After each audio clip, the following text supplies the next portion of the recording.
Greenland might be the most valuable real estate project in the Arctic, and most investors can't touch it. Some call it the Suez of the North, a place where Arctic shipping routes could soon meet mineral exports, climate transformation, and competition for the world's superpowers. But if you look closely, Greenland teaches us something deeper, and that is, strategic importance does not make something investable. On a world map, Greenland looks enormous. It's bigger than India, nearly the size of Africa. But economically, it's tiny. In 2026, Greenland's entire GDP was around 3 billion. That is much less than Nvidia's average daily stock movement. And it only has 56,000 people or so. That's about the size of a medium suburb. Not to mention that nearly 80% of its land is covered in ice. This is a place that looks massive on a map, but is really invisible in market terms. Greenland matters to states. It matters to NATO, to China, to Russia. Of course, it matters to the US military. It sits right at the center of the GI-UK gap, a critical Cold War naval choke point, and it hosts the US early warning radar systems. It has potential Arctic shipping lanes, and it contains vast deposits of rare earth minerals. And yet, capital ignores it. Not because markets are asleep, but because they are disciplined. Strategic value is what matters to governments. Investable value is what matters to the markets. Greenland has one, but not the other. But that may be starting to change.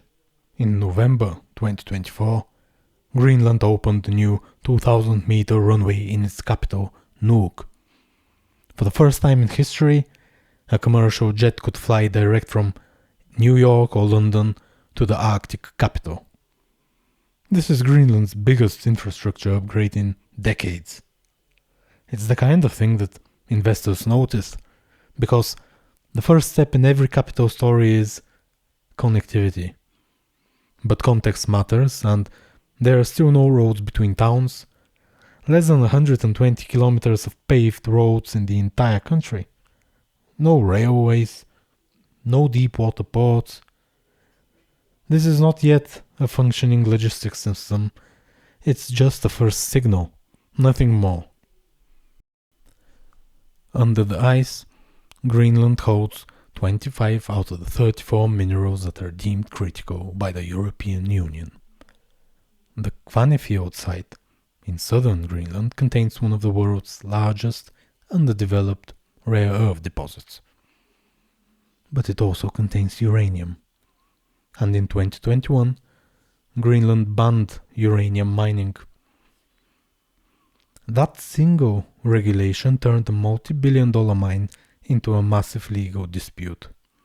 The Australian company behind it, backed by Chinese investors, sued for over $11 billion. This wasn't a market failure. This was a sovereign veto.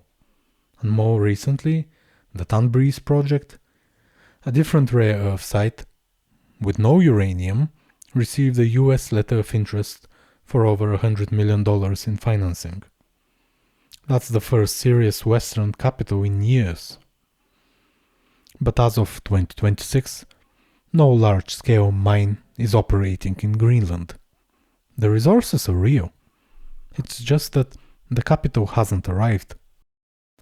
In Greenland, capital has a passport.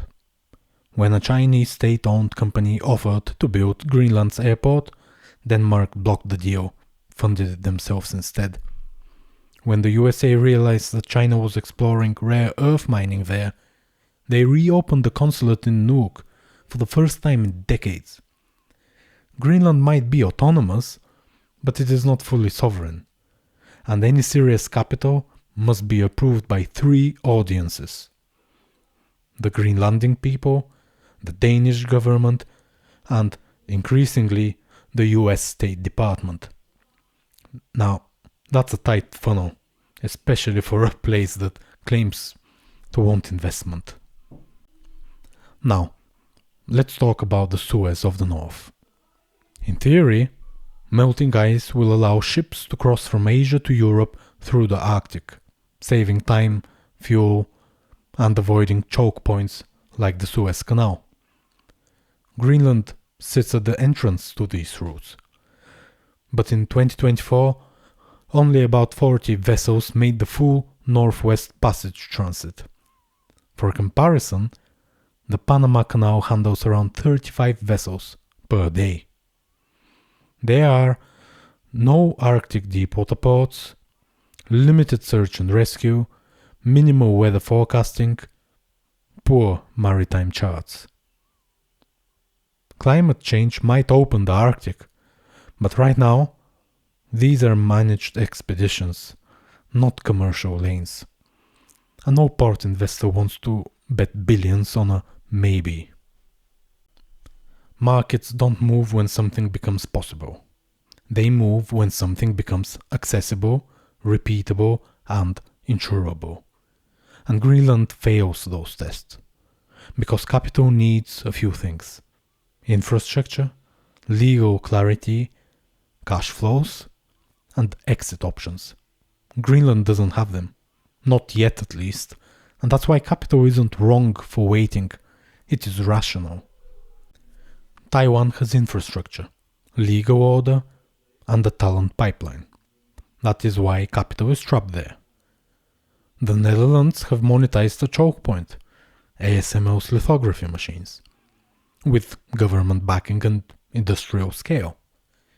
Saudi Arabia is spending sovereign capital to build investable scale, and investors are cautiously responding. Greenland?